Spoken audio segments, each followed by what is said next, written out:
جی تو مولانا صاحب یہ وہ کہتے ہیں منجمد ہے، تو اب یہ اجلاس تو قاضی صاحب کو بلانا چاہیے تھا، اور ابھی آپ دائی بنے ہیں متحدہ مجلس عمل کو فعال بنانے کی. تو بلانے والا سیکرٹری جنرل ہوا کرتا ہے نا. بہرحال اس سلسلے میں گزارش کروں گا. متحدہ مجلس عمل کے حوالے سے بڑے غیر محسوس قسم کے حالات ایسے ہمارے اوپر گزرے ہیں. مولانا سمیع الحق صاحب جب مجلس عمل سے ہٹنے لگے تو میں کبھی کبھی ان سے بات کرتا تھا تو کہتے جی آپ سے کوئی لڑائی نہیں ہے، قاضی صاحب سے لڑائی ہے. میں ان سے ناراض ہوں. آپ سے یہ کہتے تھے؟ مجھ سے یہی اچھا. بات. جنرل مشرف کے ایک مشیر تھے طارق عزیز، وہ مجھے ملنے کے لیے آئے اور مجھے کہا کہ ہم تو جے یو آئی کے ساتھ تعاون کرنا چاہتے ہیں لیکن ایم ایم اے کے ساتھ نہیں، آپ ان کو چھوڑیں اچھا. تو ہم آپ کو سپورٹ کرنے کو تیار ہیں. تو میرا جواب ان کو یہ تھا کہ سوال ہی پیدا نہیں ہوتا، اور جمعیت علماء اسلام کو ایسی کوئی تعاون سپورٹ نہیں چاہیے، نہ آپ کی نہ کسی اور کی، جو اس قیمت پر ہو کہ ہم متحدہ مجلس عمل کو توڑیں گے. اور مکمل مایوس ہو کر ہمارے ہاں سے گئے. یہ میں اس لیے کہنا چاہتا ہوں کہ یہ سوالات عجیب عجیب اسٹیبلشمنٹ ہے اور فلاں ہے اور فلاں ہے. اور بدقسمتی سے چونکہ دنیا نظریاتی کشمکش کی دنیا ہے، اور پاکستان میں اپنے آپ کو مسلمان کہلانے والے باوجود بھی ان کو مذہبی کردار اس حد تک قابل قبول نہیں کہ خالص مذہبی لوگ داڑھی پگڑی والے آ کر ملکی نظام پر اپنی گرفت مضبوط کرنے کی کوشش کریں. لیکن بہرحال مذہبی جماعتیں جو ہیں نہ تو انقلاب برپا کر رہی ہیں، کوئی مسلح جنگ لڑ رہی ہے، نہ کوئی آئین سے ماورا اقدام کر کے اقتدار پہ قبضہ کرنا چاہتی ہے. ان کی جدوجہد بھی آئین اور قانون کے تابع عام سیاسی نہج پر چلتی آ رہی ہے. اور ایم ایم اے بھی اگر کامیاب ہوئی ہے تو وہ کوئی مسلح انقلاب سے نہیں، کوئی آئین سے ماورا جمپ لگا کر ملکی نظام پر قابض نہیں ہوئی، بلکہ اسی آئین اور قانون جو کچھ بھی سیاسی ماحول تھا اس میں آئی اور برسر اقتدار ہو گئی. اب وہی بیوروکریسی، وہی اسٹیبلشمنٹ. ایک صوبے میں حکومت بنی تو اس کا معنی یہ نہیں ہے کہ صوبہ مکمل ان کے قبضے میں ہے. فیڈرل گورنمنٹ بھی وہاں ہوتی ہے، اسی صوبے میں ہوتی ہے، اور صوبہ بھی اسی میں ہوتا ہے. پھر ہمیں نظریاتی طور پر وفاق کے ساتھ اختلاف تھا، ہم نے اپنے آئیڈیا کو بھی زندہ رکھنا تھا. اب اے این پی کے دور کی صورتحال اور ہمارے دور کی صورتحال میں آسمان و زمین کا فرق ہے کہ وہ تعلیم جو ہم نے مفت قرار دی تھی، وہ بچے جو مفت کتابیں لے رہے تھے، وہ ہسپتال جو ہم لوگوں نے پورے صوبے میں ہر اضلاع میں بنائے، وہ ترقیاتی کام جو ہم نے کیے آج ان سے بگڑ رہے ہیں. وہ امن و امان جو ہم نے سسٹین کیا ہوا تھا وہ آج ان سے تباہ و برباد ہو گیا. جتنا اختیار صوبے میں آپ کا تھا اتنا ان کا بھی ہے نا، ان کی بھی مجبوریاں ہیں. نہیں ہمارا تھا، لیکن آپ نے دیکھا کہ فوجی آپریشن نہیں ہونے دیا ہم نے جی. کسی علاقے میں فوج کو نہیں جانے دیا ہم لوگوں نے جی. اور پھر جہاں قبائلی علاقے تھے، جہاں پر صوبے کی حکومت نہیں تھی، وہاں بھی صورتحال کو ایک سطح پہ ہم نے قابو رکھا. اور یہ حالات کوئی ہم نے صوبے میں نہیں بنائے، یہ تو افغانستان سے منتقل ہوا اور ہمارے اوپر اثر انداز ہو رہے تھے. لیکن اس کو ایک درجے میں رکھنا، اصلاحات کی طرف جانا، حسب بل ہم نے بنایا، پاس کیا.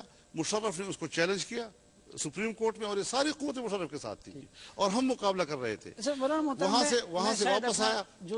جو نقطہ میں سمجھنا چاہتا ہوں معذرت کے ساتھ وہ یہ کہ 2007 کے اختتام میں یہ اتحاد ختم ہوا. قاضی صاحب کہتے ہیں کہ قائم ہے، منجمد ہوئی جو کچھ بھی ہوا. میرا سوال یہ تھا کہ پچھلے 2-2.5 سال کے دوران آپ نے اس کوشش کی ضرورت کیوں محسوس نہیں کی، اور اب کیا ہو گیا؟ کس حوالے سے تبدیلی آ گئی ہے کہ پچھلے 2-3 سال آپ اس حوالے سے خاموش رہیں اور اب آپ اس کو دوبارہ فعال بنانے کے لیے؟ میں ایک منٹ، جیسے کہ پروفیسر صاحب نے اس کا ذکر کیا کہ 4 جماعتوں نے پریس کانفرنس کی یہاں اسلام آباد میں، اور ہم نے ایم ایم اے کو برقرار رکھنے کا اعلان کیا، اور ساتھ ساتھ قاضی حسین احمد کو بھی صدر برقرار رہنے کا ہم نے اعلان کیا ہے. وہ تو پی ڈی ایم کے پلیٹفارم پہ چلے گئے تھے اس وقت جی، لیکن ہم نے جچے تلے انداز کے ساتھ علی وجہ البصیرت کہ یہ شاید ایک وقتی مسئلہ بن گیا ہے، ایک امتحان ہمارے اوپر آ گیا ہے، لہٰذا جماعتیں بیٹھ کر اعلان کریں سو مجلس عمل کو برقرار، اور اسی بنیاد پر ہم نے الیکشن میں حصہ لیا، اور صدر صاحب کو بھی ہم نے برقرار رکھا لیکن غیر فعال جس طرح، اور ان کو ہم نے قائم مقام صدر بنایا علامہ ساجد نقوی صاحب کو. یہ کیا بات ہے، صدر بائیکاٹ کر رہا ہے آپ لوگ؟ یہ چھوڑیں نا اس بات کو جی. حالات کو ہم نے فیس کرنا تھا، آپ نے جرگے میں قائد کی حیثیت سے نہیں کرنا تھا جی. ہم نے اس بنیاد کو زندہ رکھا، اور آج ہم اس قابل ہوئے کہ جب وہ نقصانات جو مشاہدہ ہو گئے، ہر پارٹی نے محسوس کیا، ہمیں تنہا پارلیمنٹ میں کیا کیا مشکلات سے گزرنا پڑا، باہر صورتحال کہ الیکشن کا بائیکاٹ اور ضمنی الیکشن میں ہم حصہ لے رہے ہیں، اور اس میں ناکامی پہ ناکامی، اور وہ رسپانس پبلک کی طرف سے نہیں مل رہا ہے.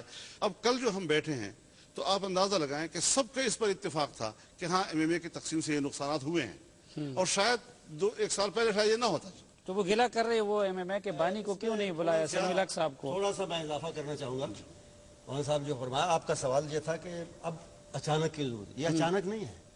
میں یہ کہنا چاہتا ہوں کہ ایم ایم اے کا انجماد کہہ لیں، وقتی اس کا خاتمہ کہہ لیں، یا اس کا تعطل کہہ لیں، اس کے بعد ڈے ون سے اسے اپنی حالت پر برقرار رکھنے کی کوشش شروع ہو گئی تھی، ڈے ون سے. اور اس سلسلے میں مولانا فضل الرحمان صاحب، میں ساجد نقوی صاحب، اس کے ساتھ یو پی والے دوست، یہ سب ہم رائے تھے، اور ہم ان کے پاس بھی حاضر ہوئے، ہم منصورے میں قاضی صاحب کے پاس بھی حاضر ہوئے. یہ اتفاق کرتے تھے کہ ایم ایم اے برقرار، یعنی ایک ایکٹیو حالت میں کہہ لیں برقرار آنی چاہیے. تو مولانا صاحب موجودہ حکومت میں آپ کے بھی نمائندے ہیں، ایم ایم اے کے نمائندے، آپ کے بھی نمائندگی کر رہے ہیں؟ ایم ایم اے کے نمائندے آپ کی نمائندگی کر رہے ہیں اس حکومت میں؟ یہ کہنا کافی ہے کہ ایم ایم اے کے نمائندے. ٹھیک. تو بہرحال وہ اس لیے نہیں ہو سکا کہ وہ جو دو ایشو آ گئے تھے، پہلے پارلیمنٹ کے سے نکلنے کا، بائیکاٹ کرنے کا، اور اس کے بعد الیکشن میں جانے نہ جانے کا، یہ اس پہ دونوں نے، میں یہ کہوں گا کہ لچک نہیں دکھا سکیں. یہ دونوں پارٹیاں جو ہیں، جے یو آئی ایف اور جے آئی جماعت اسلامی، اس میں لچک نہیں دکھا سکیں. اور دستور کے مطابق اگر رہتے، اسی طرح مجلس عمل میں فیصلے ہوتے تو معاملات مختلف ہوتا. ہم نے اسی وقت کوشش شروع کر دی تھی، لیکن ان تحفظات کی وجہ سے جو ان دو معاملات پر ان کے آپس میں رہے تھے، اور صوبہ سرحد میں بھی کچھ باتیں تھیں.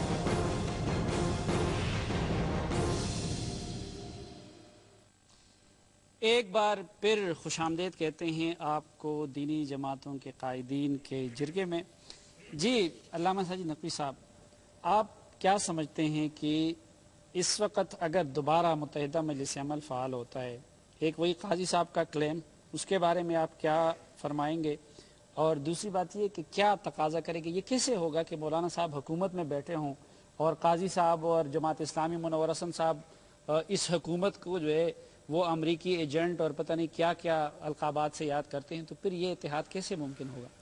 میں سمجھتا ہوں کہ جیسے مولانا نے فرمایا، دینی جماعتوں کو، تمام کو یہ احساس سب کے اندر پیدا ہوا کہ ہم نے بہت کچھ کھویا ہے یہ اس انجماد کی وجہ سے اور اس تعطل کی وجہ سے. آگے چل کر میں سمجھتا ہوں کہ صورتحال بہتر ہوگی، اور جو فضا ہم پہلے بنا چکے تھے پاکستان کے اندر لوگوں کو کے لیے، عوام کو جس طرح جو راستہ اور جو رہنمائی مجلس عمل نے کی تھی، اس میں ہم انشاءاللہ کامیاب ہوں گے. جہاں تک مولانا کے حکومت میں رہنے کا یا نہ رہنے کا تعلق ہے، یہ وہ اگلے مرحلے پر اس پر گفتگو ہوگی، اور ہم اس سلسلے میں بھی کسی نتیجے پر انشاءاللہ بہتر. ٹھیک.